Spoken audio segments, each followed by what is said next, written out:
Hello students, good morning all of you. ये बेटा अपन अपना 16 चैप्टर पढ़ रहे थे, उसका कुछ लास्ट टॉपिक बच रहा है। ठीक है, अगला जो अपना टॉपिक आता है जल संरक्षण। देखिए, जल संरक्षण होता क्या है। गिरते हुए जल स्तर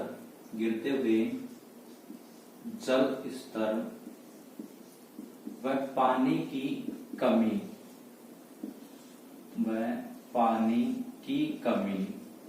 से बचने के लिए, गिरते हुए जल स्तर व पानी की कमी से बचने के लिए जो प्रयास किए जाते हैं उन्हें ही जल संरक्षण कहते हैं। भूमि के ऊपर गिरते हुए जल स्तर व पानी की कमी से बचने के लिए जो प्रयास किए जाते हैं उन्हें ही जल संरक्षण के नाम से जानते हैं। ठीक है, तो ये तो बेटा हमारी डेफिनेशन हो गई जल संरक्षण। अब अपने पता है कि विभिन्न प्रकार की नहरें, बांधों तथा तालाबों का उपयोग जो भू सिंचाई के लिए किया जाता है। ठीक है, तो सबसे पहले देखते हैं बांध।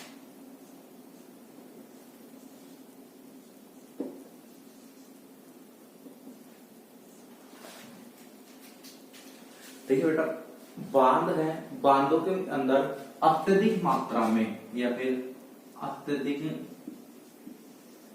मात्रा में जो जल है, बांधों में अत्यधिक मात्रा में जल का संग्रह किया जाता है और इस जल का उपयोग इन बांधों के अंदर है वो अत्यधिक मात्रा में जल का संग्रह किया जाता है और इस जल का जो उपयोग है वो विद्युत उत्पादन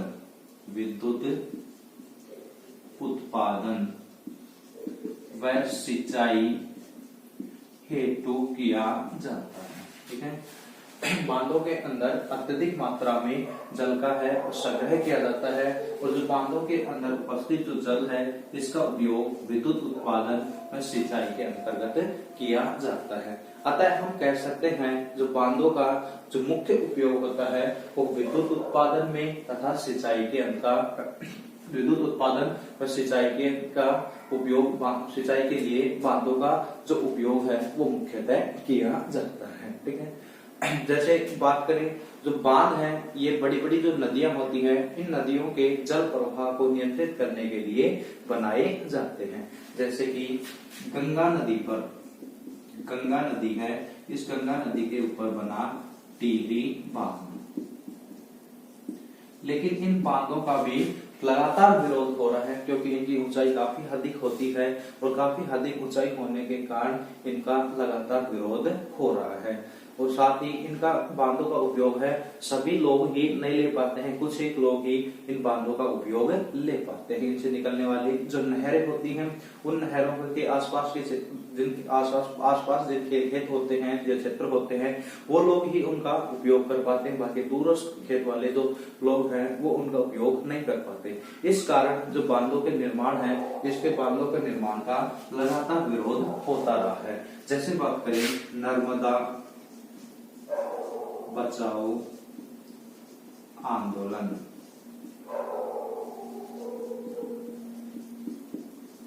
नर्मदा बचाओ आंदोलन। नर्मदा बचाओ जो आंदोलन है ये गुजरात के अंदर स्टार्ट किया गया और जो गुजरात में नर्मदा नदी पर बनने वाला जो सरदार सरोवर बांध है, इसकी जो ऊंचाई है, इस ऊंचाई के बढ़ाने का लगातार विरोध हो रहा है। नर्मदा बचाओ जो आंदोलन है, इस आंदोलन में नर्मदा नदी पर बनने वाला जो बांध है, इस बांध की ऊंचाई का लगातार विरोध हो रहा है। इनकी अधिक ऊंचाई का बांध न बने। तो देखिए, बांधों का विरोध तो लगातार होता आ रहा है, लेकिन ये बांधों का जो विरोध है ये क्यों हो रहा है, इनके 3 सबसे बड़े कारण होते हैं। नंबर 1, सामाजिक कारण। देखिए, सामाजिक कारण क्या है। जब बांधों का निर्माण किया जाता है तो उस समय काफी बड़े क्षेत्र से काफी बड़े क्षेत्र से किसानों व आदिवासी लोगों को वहां से हटा दिया जाता है। साथ ही इन लोगों को जो उपयुक्त जो मुआवजा होता है वो भी नहीं मिल पाता है, जिसके कारण ये लोग इस बांधों का लगातार विरोध करते हैं। किसान है और आदिवासी क्षेत्र को उस क्षेत्र से हटा देते हैं और उन क्षेत्रों से हटाने के कारण ये लोग उनका विरोध करते हैं। साथ ही इनको किसानों को मुआवजा भी नहीं मिल पाता है। सेकंड है आर्थिक समस्या। बांधों के विरोध की सेकंड समस्या है आर्थिक समस्या। देखिए, बांध निर्माण के लिए जनता का काफी अधिक धन खर्च होता है, जनता का काफी अधिक पैसा है वो बांध निर्माण में लग जाता है और इस धन की तुलना में लोगों को जो लाभ है, इस धन के अनुपात में लोगों को जो लाभ है वो बहुत कम ही मिल पाता है। ठीक है, अगर बांधों का निर्माण किया जाता है तो बांधों के निर्माण में लोगों का जो धन है वो काफी अधिक लग जाता है, लेकिन इसकी तुलना में लोगों को बहुत कम लाभ ही प्राप्त हो पाता है। ठीक है, तो एक ये आर्थिक समस्या का भी मुख्य कारण, विरोध का मुख्य कारण होता है। नंबर 3, पर्यावरणीय समस्या। बांधों का निर्माण किया जाता है उस समय काफी बड़े क्षेत्र से वनों का विनाश होता है या पेड़ पौधे हैं वहां से काट दिए जाते हैं, जिससे वहां की जैव विविधता है उनको भी काफी नुकसान पहुंचता है। यानी बांधों के निर्माण के दौरान जो वहां उपस्थित जो वन होते हैं या वनस्पति है उन वनस्पतियों को काट दिया जाता है, जिससे जैव विविधता को काफी नुकसान होता है। ठीक है, तो बेटे ये तो था अपना जल संरक्षण। नेक्स्ट आता है जल संग्रहण।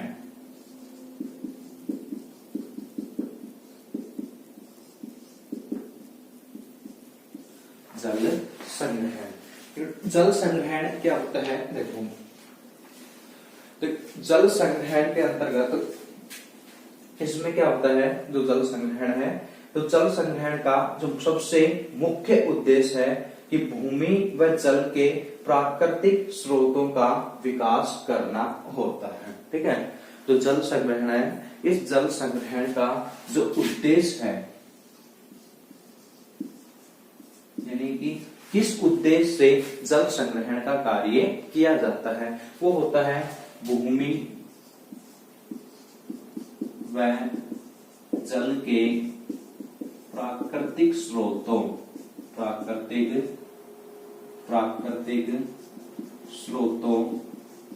का विकास करना होता है।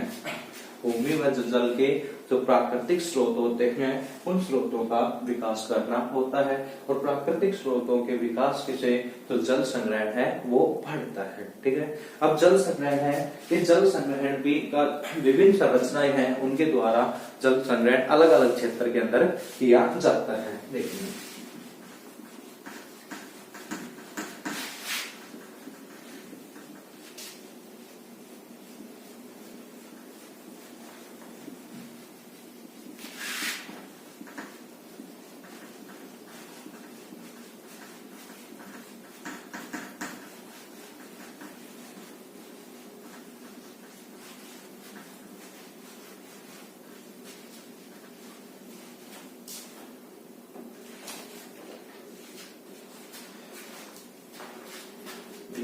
जल संग्रहण की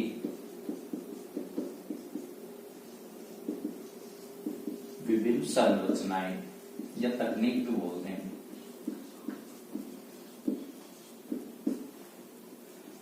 जल संग्रहण है, किस उद्देश्य से कर रहे हैं? भूमि व जल के प्राकृतिक स्रोतों का विकास करने के लिए जल संग्रहण का कार्य किया जाता है। अब जल संग्रहण की क्या क्या संरचनाएं हैं, किन किन के आधार पर जल संग्रहण अपन कर सकते हैं। ठीक है, तो एक साइड लेते हैं अपन संरचनाएं, जल संग्रहण की संरचनाएं या तकनीक, और ये तकनीक किस किस राज्य के अंदर इस्तेमाल ली जाती है, कि किस राज्य में इन्हें यूज किया जाता है, वो लेते हैं। नंबर 1, खाड़ी,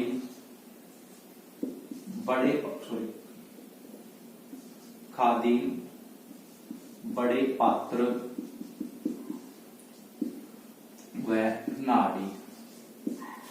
ये संरचनाएं राजस्थान के अंदर बनाई जाती हैं। राजस्थान के अंदर खादी, बड़े पात्र व नाड़ी है, इनका निर्माण जल संग्रहण के लिए किया जाता है। सेकंड, बनारस ताल। बनारस जो ताल है, इसका इस्तेमाल महाराष्ट्र के अंदर किया जाता है। महाराष्ट्र में बनारस जो ताल है, उसका उपयोग जल संग्रहण के लिए किया जाता है। नंबर 3, बंदिश संरचना का उपयोग उत्तर प्रदेश व मध्य प्रदेश राज्य के अंदर जल संग्रहण हेतु किया जाता है। नंबर 4, आहार व पानी। आहार व पानी का जल संग्रहण हेतु उपयोग बिहार राज्य में किया जाता है। नंबर 5, कुल्लू का जो उपयोग है वो हिमाचल प्रदेश के अंदर जल संग्रहण हेतु किया जाता है। नंबर 6, तालाबों का उपयोग है जल संग्रहण हेतु मुख्यतः जम्मू कश्मीर राज्य के अंतर्गत किया जाता है। नंबर 7, एरिस जो संरचना है, इन संरचनाओं का उपयोग जल संग्रहण हेतु तमिलनाडु राज्यों में उपयोग किया जाता है। तमिलनाडु राज्यों में जल संग्रहण का कार्य एरिस के अंदर किया जाता है। नंबर 8, सुरंगम जो संरचनाएं हैं, इनका जल संग्रहण हेतु उपयोग केरल के अंदर किया जाता है। और नंबर 9, कट्टा का उपयोग जल संग्रहण का कार्य, कट्टा के द्वारा जल संग्रहण का जो कार्य है वो कर्नाटक राज्य में मुख्यतः किया जाता है। तो बेटा ये थी जल संरक्षण की प्राचीन संरचनाएं या प्राचीन समय के अंदर जो जल संरक्षण है वो किन संरचनाओं के अंदर किया जाता है और कौन कौन से राज्य में किया जाता है। इसमें एक आता है कुल्लू है, ये जल संरक्षण हेतु हिमाचल प्रदेश में इसको उपयोग में लिया जाता है। देखिए कुल्लू होता क्या है, हिमाचल प्रदेश के अंदर तो पहाड़ों से गिरने वाले झरने होते हैं, उनको एक तरह से जो नहरी प्रणाली के द्वारा जो झरनों के जल है, उस जल को का जो दूरवर्ती जो क्षेत्र होते हैं या पहाड़ों के निचले हिस्सों में बसे हुए गांव हैं, उनके अंदर पहुंचाया जाता है। ठीक है, अब ये जो जल है इसका भी कृषि के लिए जो उपयोग है वो ऐसे नहीं करते हैं। जब कृषि का समय होता है, जब फसलें उगी होती हैं, तो सबसे नीचे स्थान वाले पहाड़ों में सबसे नीचे वाले गांव इस जल का सबसे पहले उपयोग करते हैं। उसके बाद जो ऊपर वाले गांव होते हैं, ऊपर वाले गांव इस जल का उपयोग करते हैं। और इन कुल्लू का जो निर्माण है वो सभी गांवों के सहमति के द्वारा किया जाता है। साथ ही इन कुल्लू के संरक्षण हेतु इन गांवों के द्वारा अनेक लोग 2 से 3 लोग कम से कम रखे जाते हैं। इन लोगों को जो तनख्वाह है इन गांवों के द्वारा, किसानों के द्वारा ही दी जाती है। यानी अब वर्तमान के अंदर सरकार के द्वारा इन कुल्लू पर नियंत्रण कर लिया गया, जिससे ये कुल्लू समाप्त हो गए और इनका उपयोग है वो सिंचाई के लिए नहीं हो रहा है। ठीक है, तो ये तो था बेटा जल संग्रहण।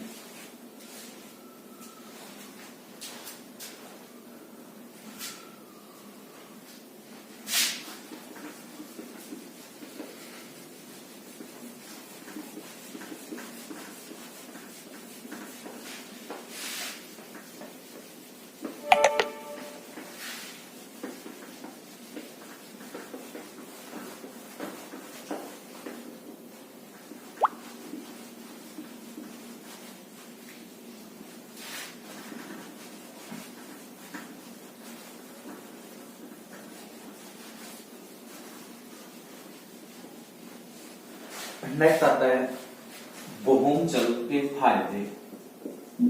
बोहम जल के फायदे। बेटा जल का संग्रहण करते हैं तो जल संग्रहण से भूमि के अंदर जल स्तर है वो भी बढ़ता है, यानी भूमि के अंदर जल की मात्रा है वो अधिक होती है, और उस भूमि के अंदर जो संग्रहित जल है उसी को ही भूम जल कहा जाता है। अब भूम जल के फायदे क्या क्या हैं? नंबर 1,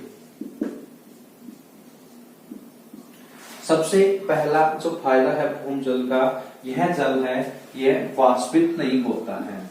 यह जल वाष्पित नहीं होता है, ठीक है। जो खुला जल होता है वो खुले जल यानी कि जल स्रोतों के अंदर जो खुला जल होता है वो अत्यधिक धूप के कारण वाष्पित हो जाता है, लेकिन भूम जल है वो वाष्पित नहीं होता है, उसका वाष्पन नहीं होता है। सेकंड, जो भूम जल है ये भूम जल के अंदर मच्छर भी नहीं पनपते हैं। भूम जल है, इस भूम जल में मच्छर नहीं पनपते हैं, जिस साथ ही जो जल है वो प्रदूषित भी नहीं होता है। इसके अंदर प्रदूषण का जो खतरा है बहुत कम होता है।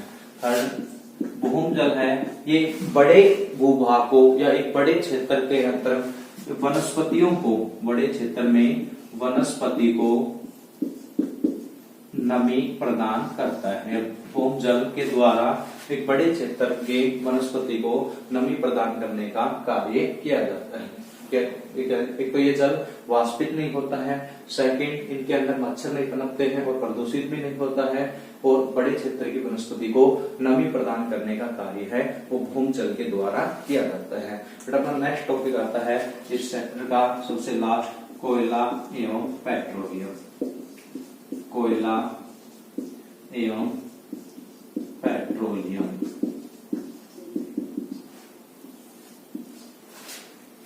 कोयला एवं पेट्रोलियम अनवीनीकरणीय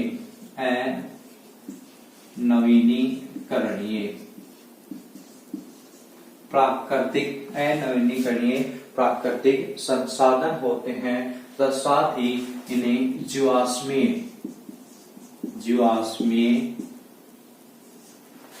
ईंधन भी कहते हैं।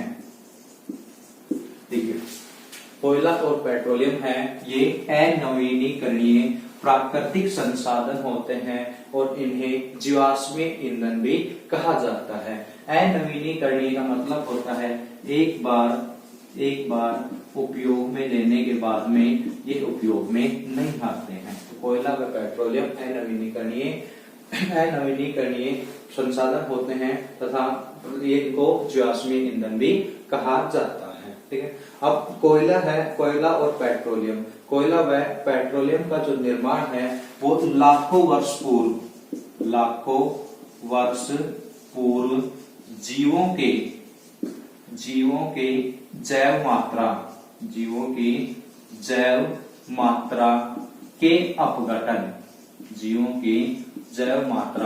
के अपघटन से हुआ है। कोयला व पेट्रोलियम का निर्माण है वो लाखों वर्ष पूर्व जीवों की जैव मात्रा के अपघटन के द्वारा ये अपने को प्राप्त होते हैं। जैव मात्रा के अपघटन के से हमें ये प्राप्त होते हैं। अब एक अनुमान है, उस अनुमान के अनुसार जो पेट्रोलियम पदार्थ हैं, एक अनुमान के अनुसार जो पेट्रोलियम पदार्थ हैं ये आगामी 40 वर्षों के पश्चात समाप्त हो जाएंगे, जबकि जो कोयला है ये कोयला आने वाले 200 वर्षों के पश्चात समाप्त हो जाएंगे। और इनका जो कोयला और पेट्रोलियम का है उपयोग मुख्यतः ऊर्जा के रूप में किया जाता है। अतः एक दिन ये समाप्त हो जाएंगे, इसके लिए इनके ऊर्जा के अन्य विकल्प अपने को खोजने बहुत ही महत्वपूर्ण होते हैं। साथ ही इनके द्वारा और भी हानि होती है। यानी कोयला और पेट्रोलियम है जब दहन होते हैं तो दहन होने के कारण इनसे काफी गैसें निकलती हैं जो नुकसान पहुंचाती हैं। ठीक है, तो देखिए कोयला और पेट्रोलियम के द्वारा कौन कौन सी हानि होती है, इनसे होने वाली हानियां। नंबर 1, वायु प्रदूषण।